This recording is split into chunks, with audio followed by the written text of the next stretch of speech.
A Kent County man is on trial for the death of his nearly 10-month-old baby girl. Sheila McFarland has received a life sentence without the possibility of parole for her alleged involvement in a gruesome murder. Although she was not the perpetrator of the crime, Judge Daniel Gohl handed down an unexpectedly severe sentence. During her sentencing hearing, McFarland accused the white judge of racism, which further angered him and led him to promise that she would face consequences for her audacity. The most disturbing aspect of this story is McFarland's attempt to shift blame and accuse the judge of racism. She implied that her punishment was solely due to her skin color rather than the severity of her crimes. The judge's response was equally shocking. He stood up from his podium and zipped his robe and declared that he would deliver a sentence that would have a significant impact statewide. A 35-year-old woman with 4 children went to court for the murder of 2 of her children in 2015. Mitchell Blair had received an eviction notice because she hadn't paid her rent. She often asked her friends and family for money and couldn't hold a job. When they advised her to find employment, she stopped contacting them. Ignoring their advice, Blair faced a situation in March 2015 when a district court team arrived to remove her belongings from the house. During their work, they made a startling and disturbing discovery that greatly impacted the community. In her living room, they found a deep freezer containing the frozen body of a teenage girl wrapped in a plastic bag. The authorities immediately contacted the police, who later found the body of a boy in the same freezer. Blair was eventually located in a neighbor's apartment along with her 2 remaining children, aged 17 and 8. She was promptly arrested following the discovery. The bodies were taken to a morgue where they were thawed and autopsies were performed. The examinations confirmed that the victims were 9-year-old Stephen Gage Berry and 13-year-old Stoney. Blair pleaded guilty to 2 counts of first-degree premeditated murder and was sentenced to life imprisonment.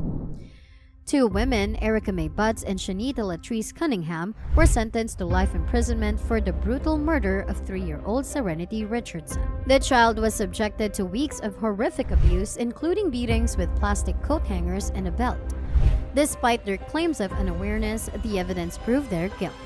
Erica's lawyer attempted to shift the blame to Shanita, but both women were convicted of homicide and child abuse. Seth Welsh and his wife have been arrested for the murder of their defenseless 10-month-old daughter, Mary Welch. The baby died from a combination of dehydration and malnutrition in August 2018. Despite being aware of their child's malnourishment, the couple refused to seek medical help due to their religious beliefs and mistrust of medicine and authorities. Their convictions were so strong that 2 of their children never received the medical care. Seth Welsh prioritized contacting his lawyer over seeking emergency help when he realized his baby was unresponsive. This highlights their selfish priorities and disregard for their own child's life. During the investigation, the autopsy report revealed that the infant weighed only 8 pounds at the time of her death. She suffered from chronic malnutrition as a result of neglect and starvation without access to food or water. The family home was discovered to be filthy, unsanitary, and infested with mold, vermin, and insects, posing a significant danger to the helpless child. To make matters worse, Tatiana Fasari, Seth Welsh's wife, later admitted to being regularly abused by her husband and being prevented from seeking medical help for their baby. The couple faced multiple charges including homicide, felony murder, and first-degree child abuse for their horrifying treatment of their own child.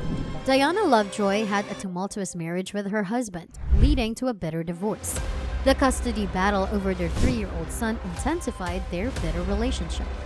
The judge ordered joint custody and required Diana to pay a substantial amount to her ex-husband. This fueled her anger, leading her to resent and become jealous of her ex-husband. In a fit of explosive rage, Diana devised a sinister plan to get rid of him.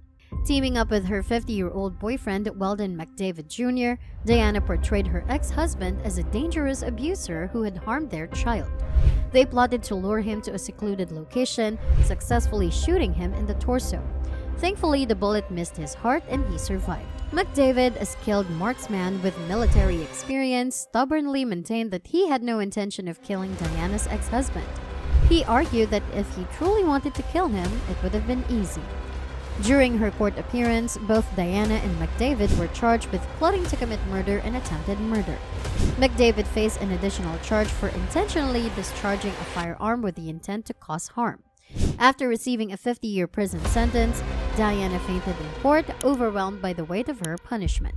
She was revived and taken out of the courtroom on a stretcher.